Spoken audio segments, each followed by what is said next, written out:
ایک روز نبی رحمت علیہ السلام مسجد نبوی میں تشریف فرما، اللہ اکبر، آپ کو اپنا وہ وقت یاد آ گیا جو مکے میں تھا، اللہ اکبر۔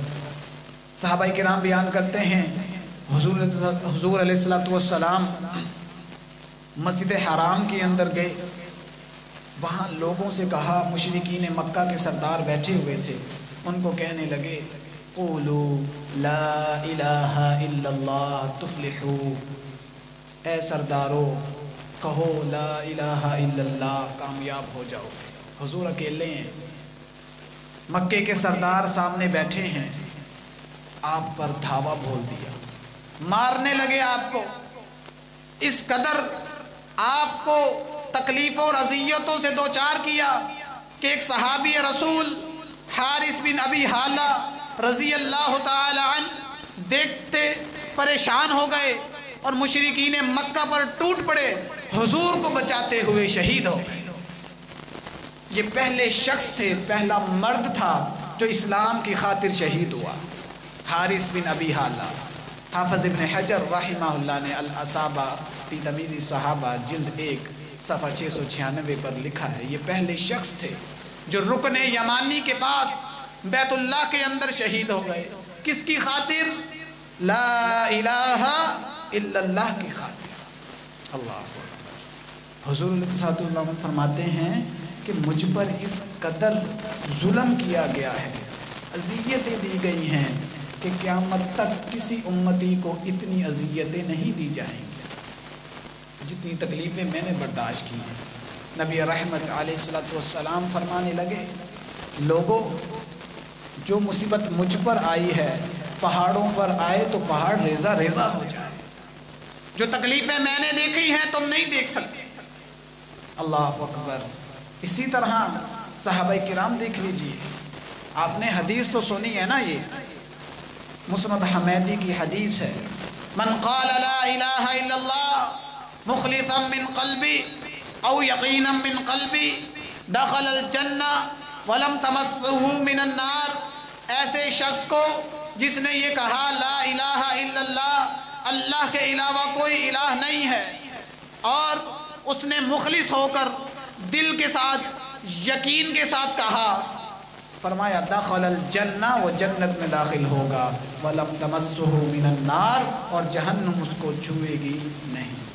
صحابہ نے جب یہ حدیث سنی نا کہ مخلص ہو کے یقین کے ساتھ جس نے لا الہ الا اللہ کہہ دیا ہے وہ جنت میں جائے گا، آگ اس کو نہیں چھوئے گی، تو صحابہ نے کلمہ چھوڑنا کبھی گوارا نہیں کیا۔ آپ نے سنا مشہور واقعہ ہے بلال حبشی رضی اللہ تعالیٰ عنہ کا، اللہ اکبر، امیہ بن خلف آپ پر اس قدر ظلم کرتا، آپ نے جب کلمہ پڑھا لا الہ الا اللہ کہ اللہ کے علاوہ کوئی الہ نہیں، یہ غلام کن کے تھے؟ امیہ بن خلف کے، غلامی کی حالت میں کلمہ پڑھ لیا، لٹاتا تھا آپ کو گرم ریت کے اوپر، سینے کے اوپر بھاری پتھر رکھ کے کوڑے مار رہا ہے۔ اللہ اکبر۔ آپ نے کیا کہا؟ احد احد، الہ ایک ہے، الہ ایک ہے۔ امیہ بن خلف کہہ رہا ہے کہ لات بھی الہ ہے، عزا بھی الہ ہے، اللہ کے ساتھ لات بھی الہ، عزا بھی الہ۔ وہ کہتے ہیں نہیں، تین نہیں، ایک، وہ ایک عرش پر مستوی ہے، احد احد۔ اللہ اکبر۔ ابو بکر صدیق پاس سے گزرے، پریشان ہو گئے کہ یہ تو میرے نبی کا غلام ہے۔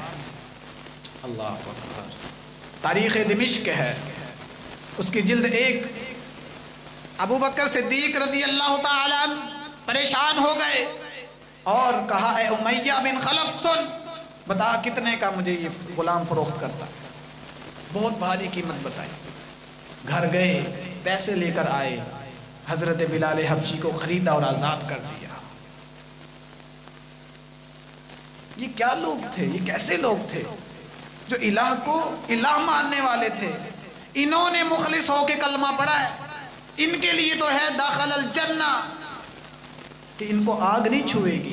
ہم کہتے ہیں ہم نے بھی کلمہ پڑھ لیا ہے، بس جو جی میں آئے کر لو، نہیں، جو جی میں آئے کرنا ہوتا تو ابو لہب ابو جہل تمام پڑھ لیتے. اللہ. امام ابن اثیر رحمہ اللہ اپنی کتاب اسد الغابہ میں لکھتے ہیں جلد 4 صفحہ 122 پر کہ پہلی خاتون جو شہید ہوئی لا الہ الا اللہ کے لیے، جو کہتی تھی الہ ایک ہے، محمد کریم سچے ہیں صلی اللہ علیہ وسلم، اس پہلی خاتون کو اتنی اذیت دے کے ابو جہل نے شہید کیا کہ آپ تصور نہیں کر سکتے. پیٹ کے نیچے اس کی شرمگاہ کے پاس نیزہ مارا، تیر مارا اور چیر کے رکھ دیا، اور اس صحابیہ سیدہ سمیہ رضی اللہ تعالی عنہا کو شہید کر دیا. یہ بھی غلام تھی، لونڈی تھی ایک قبیلے کی. اللہ اکبر. کہنا آسان ہے جی کلمہ پڑھ لو، جی جنتی ہیں ہم تو کلمہ پڑھا ہوا ہے، کلمہ صحابہ جیسا پڑھنا ہے. اللہ اکبر. انہوں نے نہیں دیکھا حکم کس کا ہے، نہیں، حکم ایک الہ ایک ہے، 2 یا 3 نہیں ہے. اللہ اکبر. یہ وہ صحابہ کرام تھے رضوان اللہ علیہم اجمعین. مصعب بن عمیر رضی اللہ تعالی عنہ، علامہ ذہبی رحمہ اللہ اپنی کتاب اعلام النبلاء میں لکھتے ہیں جلد 1 ہے صفحہ 147 پر کہ جب مصعب بن عمیر جیسے امیر شخص نے کلمہ پڑھا تو ان کے ساتھ کیا بھی تھی. اللہ اکبر. یہ مصعب بن عمیر مکے کے امیر شخصیات میں سے ایک شخص تھے. ان کی ماں بہت امیر عورت تھی، کاروباری عورت تھی. اس قدر ناز و نزاکت ان کے اندر موجود تھی کہ ان کا لباس شام سے آتا تھا، ان کا جوتا یمن سے آتا تھا.